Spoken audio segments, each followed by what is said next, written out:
What can you say about Super Mario 3D All-Stars for the Nintendo Switch?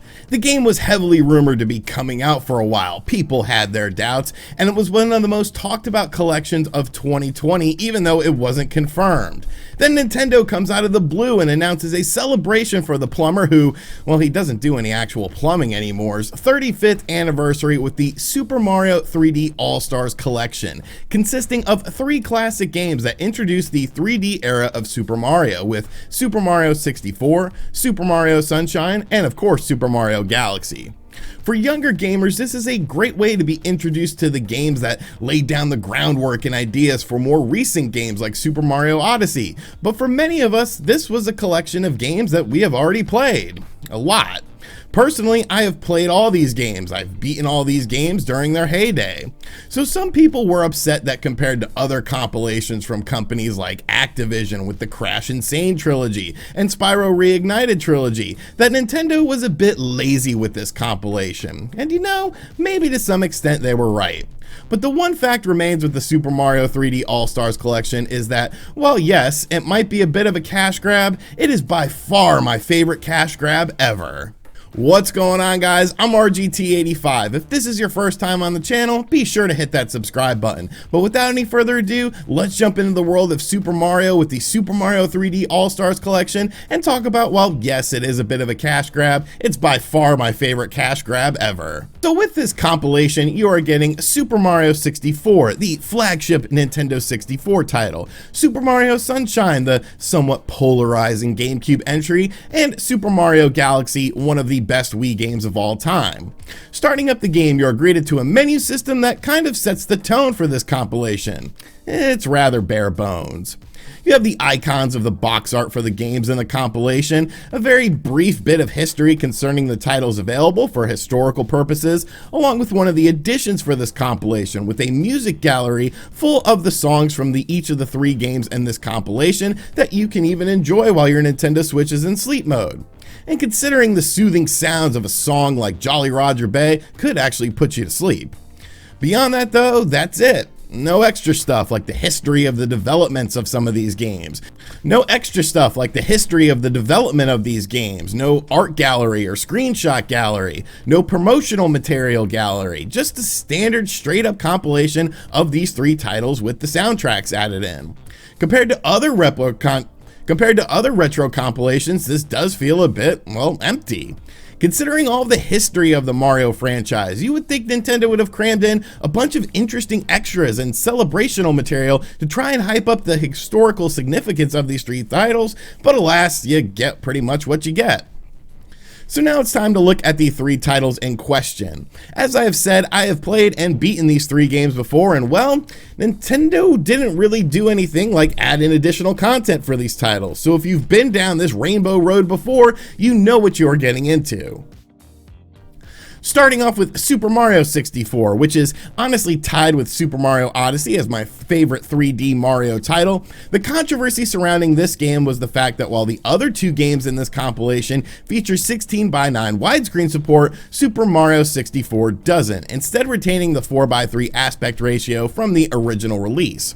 I will say at first I was personally a bit annoyed by this, but within minutes I didn't really care for one main reason. The game is still absolutely amazing.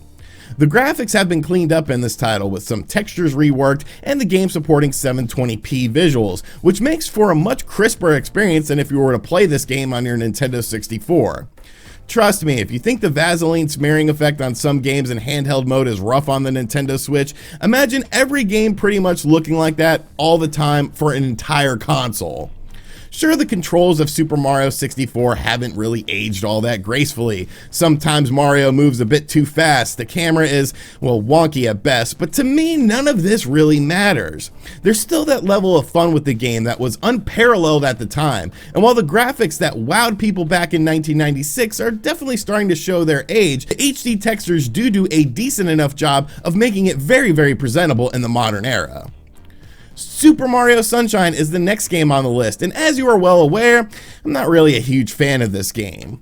When it released on the GameCube, I picked it up, and honestly, I was a bit let down by it because it just felt very, well, different. I've actually never revisited this game since beating it way back on the Nintendo GameCube, so I was personally interested to see if my disdain for this title still remained, as I usually take pot shots at it whenever talking about this compilation. Surprisingly, I found myself enjoying this game more than I thought. Now yes, to me it is still the weakest 3D Mario game ever released, but that's not inherently a bad thing or anything like that, as there has to be a game that's at the bottom of the list anyways. Super Mario Sunshine, I think, benefits the most from this collection in terms of the graphics because the game just looks absolutely fantastic. The original release of Super Mario Sunshine on the GameCube ran at 480p if you had those fancy component cables, and in 4:3 mode, whereas the Nintendo Switch version of the game runs at 1080p and is now in 16:9 widescreen. The result is a gorgeous looking game with bright and crisp colors that really bring the world of Sunshine alive, and at times it almost gave me the feeling of a new experience, but that also could be the fact that I haven't played this game in nearly 20 years. I'm still not a huge fan of the flood mechanic, and Nintendo really should have added in additional control options because the aiming is no longer inverted as it was in the original release, and you actually can't change that, which I find bizarre, but all things considered, I think Sunshine was definitely the game that benefited the most from this re-release compilation. And then of course we have Super Mario Galaxy, which like all games in this compilation is considered to be one of the best games overall of all time. Originally releasing on the Wii, Galaxy was once again restricted to a 480p and 4:3 aspect ratio, but in this compilation boasts up to 1080p visuals and 16:9 widescreen support. Now, being a Wii game, Galaxy of course had some motion controls in it to collect the star bits within the levels, and Galaxy in this compilation does retain that, but it actually gives you some different controller options to reel them in, something that the other games like Super Mario 64 and Super Mario Sunshine don't have. You can play the game with a split Joy-Con to use motion, you can use the touchscreen in handheld mode, or just a combo by using the Pro Controller and hitting a button to perform a spin move while using it, or using the motion controls built into the Pro Controller. Now, much like Super Mario Sunshine, Super Mario Galaxy looks absolutely gorgeous in this compilation, with colors really popping, textures looking nice and crisp, and the levels themselves just looking so much better by not being put into a primitive graphical output setting anymore. Mario of course uses things like gravity to his advantage in this game. There's various suits in the even popular B suit, and much more in this mind-melting game. I will say that it has been a while since I've played Super Mario Galaxy, and some of the levels that have you running spherically really did sort of make me a little bit motion sick, which is strange, but once I adjusted back to it, I felt like I was back in my small apartment in 2007 playing Super Mario Galaxy for the first time all over again. Now, is it a bit disappointing that Nintendo didn't go all out with this collection? I mean, yes, it is, like you can't deny that. There's so much Mario related stuff to pull from, and considering he's the flagship character for the company, it does feel a tad bit strange that nothing more was done for this compilation. Even bare bones things like controller adjustment seems to be a luxury at this point, which in 2020 with the age of accessibility and customization definitely feels like an outdated decision. The menu is boring, there's hardly any additional goodies to consume. Hell, even the physical cartridge of the game itself has an uncentered label that looks like a kid with a cockeyed made it. But you know what? I don't care. It's a cash grab. It could have been more. They could have redone a game like Super Mario 64 from the ground up, which could probably use it. But none of that really matters to me at the end of the day because, well, the games are still fun.